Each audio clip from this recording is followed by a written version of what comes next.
Hello college students, welcome back to my channel. So today we will cover unit 3 formation of modern French state. कि जो French state है वो कैसे form हुआ.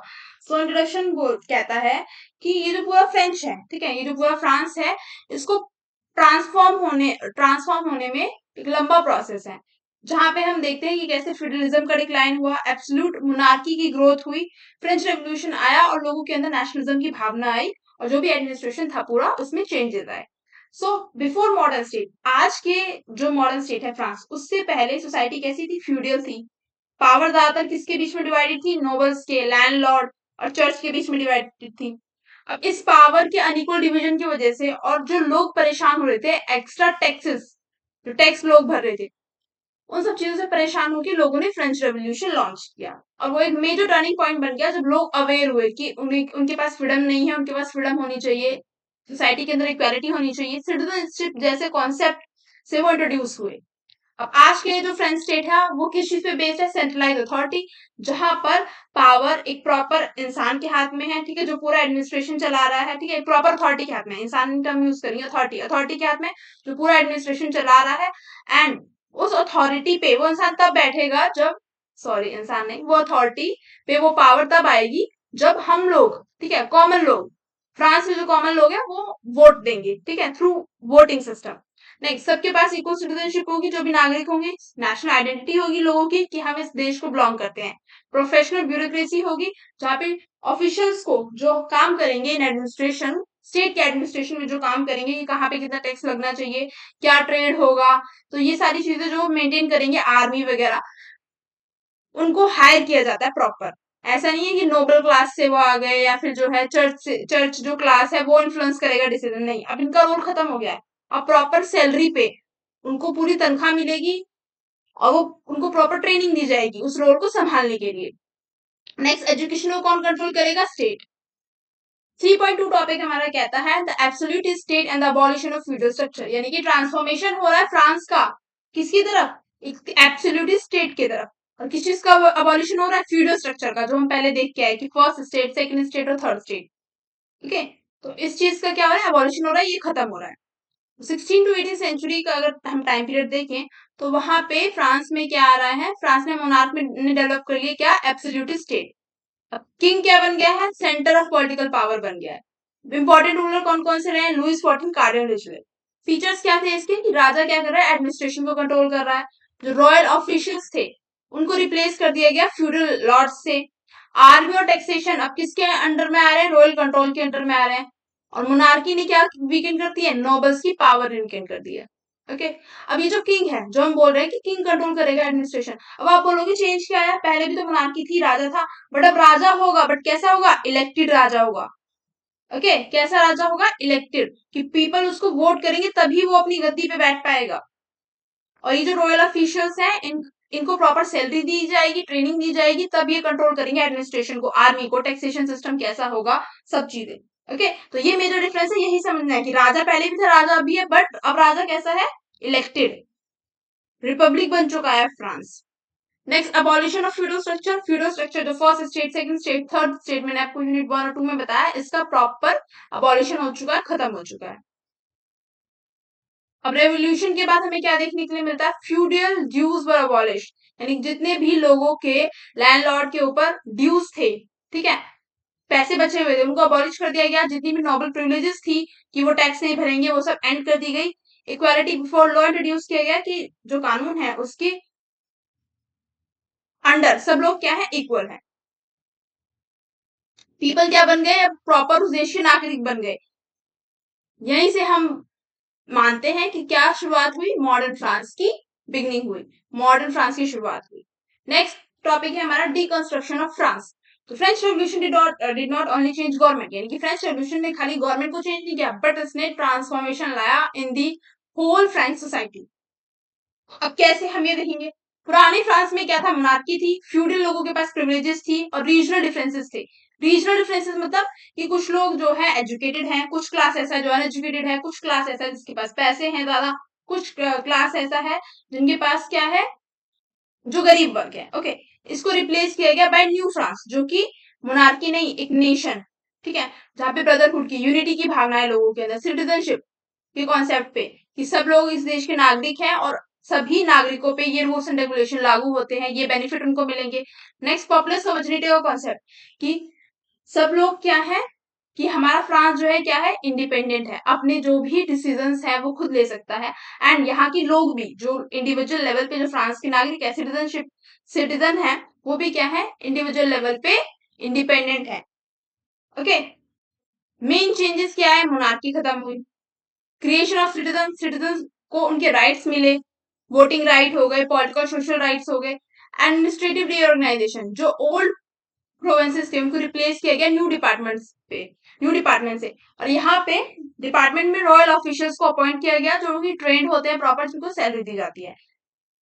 Administration become more uniform, मतलब सभी लोगों पे एक जैसा एडमिनिस्ट्रेशन क्या होगा, लागू होगा। ऐसा नहीं है कि भाई कुछ परसेंटेज ऑफ पॉपुलेशन के लिए अलग रूल है, कुछ जो गरीब वर्ग है उसके लिए अलग रूल है, नहीं, सबके लिए एक जैसी रूल। अब इन रूल एंड रेगुलेशन जब सेम बने तो किस टाइप की यूनिटी आती है, नेशनल यूनिटी। ठीक है, एक common French identity was prompted, national symbol and institution developed. 3.4 is religious divide and concordat. Religion जो है एक इंपॉर्टेंट रोल प्ले करता है फ्रेंच पॉलिटिक्स में पहले से ही। अब देखो, बिफोर रेवोल्यूशन कैसे रोल प्ले करता था, जो चर्च होते थे ना, चर्च के जो पादरी होते थे, वो बताते थे अपने आप को कि हम क्या है, हमारा कनेक्शन है भगवान से। ठीक है, और अगर आप अपने पापों को कम करना चाहते हो, सिन को अगर आप अपने कम करना चाहते हो ना, तो आपको क्या करना चाहिए, अपना लैंड जो है ना और मनी जो है वो डोनेट कर देना चाहिए चर्च को। ठीक है, क्योंकि अगर आप अपना लैंड और मनी डोनेट करोगे चर्च को, तो वो अच्छे काम के लिए यूज होगा।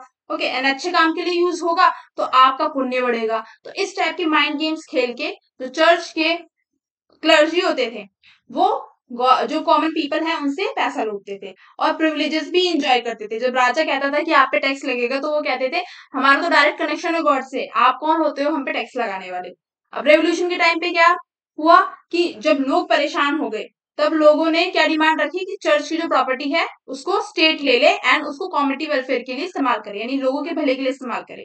Next, civil constitution of clergy brought the church under state control. अब प्रॉपर एक क्या लाएगा, रिफॉर्म लाएगा, जिससे चर्च का जो भी कंट्रोल है, जो भी चर्च में डोनेशन आएगा, वो सारी चीजें किसके हाथ में होंगी, स्टेट के हाथ में होंगी।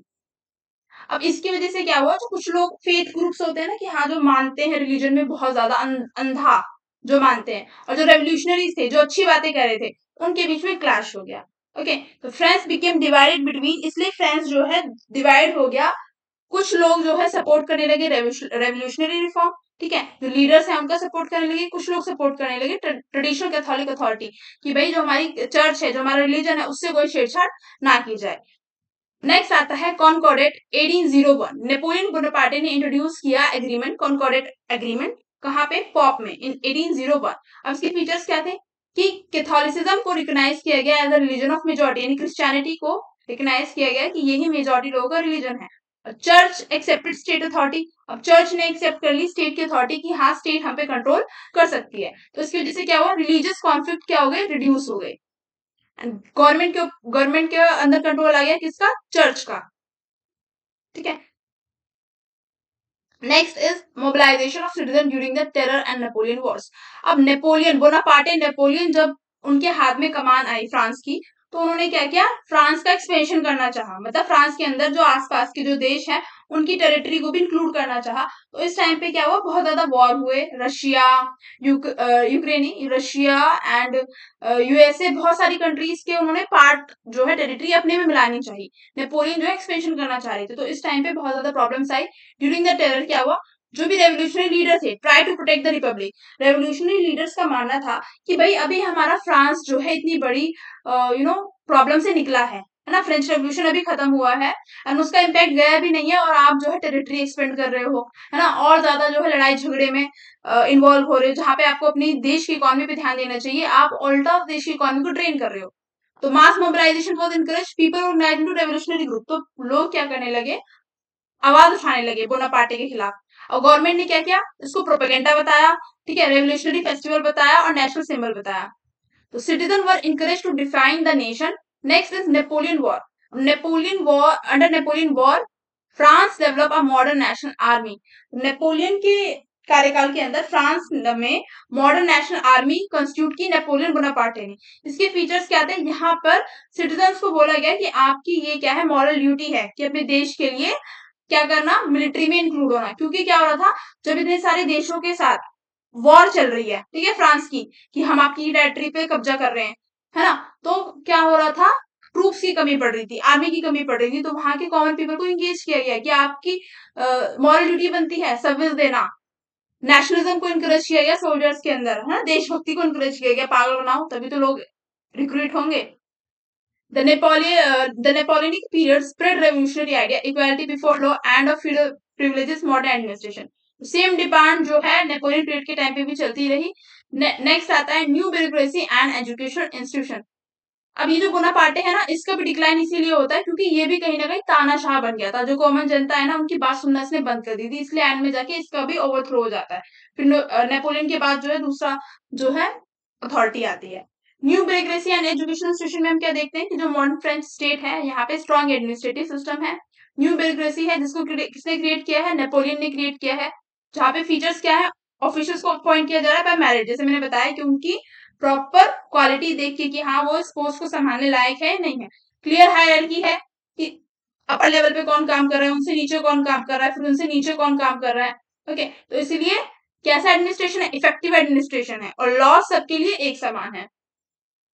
ब्यूरोक्रेसी जब इतनी इफेक्टिव होगी तो उससे क्या हेल्प मिलेगी, स्टेट का जो कंट्रोल है वो इफेक्टिव बनेगा, लोकल एरियाज को हम सेंट्रल गवर्नमेंट के साथ लिंक कर पाएंगे, हेल्प होगी इंप्लीमेंट कराने में रिफॉर्म से, नहीं कि गवर्नमेंट जो भी बदलाव लाना चाह रही है उसको हम लोकल एरियाज तक, ग्रास रूट लेवल तक पहुंचा पाएंगे। एजुकेशन इंस्टीट्यूशन, एजुकेशन एक इंपॉर्टेंट टूल बन गई थी नेशनल बिल्डिंग के लिए, जहां पर स्टेट ने क्या प्रमोट की, कॉमन लैंग्वेज फ्रेंच, ठीक है, national values, civic education.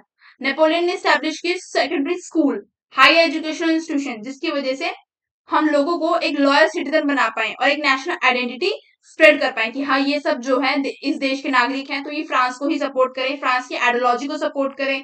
Okay, and जो भी फ्रांस में रिफॉर्म्स आ रहे हैं उनको सपोर्ट करें, उनका विद्रोह ना करें। तो एजुकेशन क्या बन गया, एक बहुत ही इंपॉर्टेंट मीडियम बन गया नेशन बिल्डिंग का, ठीक है, फ्रांस को एकजुट रखने का, यूनिटी में रखने का, ब्रदरहुड में रखने का। तो यहाँ पे हमारा ये चैप्टर एंड होता है। Thank you watching the video. अगर आपको वीडियो अच्छी लगी हो तो do like share subscribe my channel. And from this chapter तो इतना ज्यादा कुछ इंपॉर्टेंट है नहीं जो कि मतलब पूछा जाएगा, क्योंकि मैंने आपको बताया यूनिट 1 और 2 का ये समरी है, तो यहाँ से मुझे ऐसे जितने इंपॉर्टेंट टॉपिक लगते नहीं है, इसलिए मैंने यहाँ पे मेंशन भी नहीं किया है। तो तब तक के लिए bye bye and take care. मिलते हैं नेक्स्ट वीडियो में यूनिट नंबर 4 में।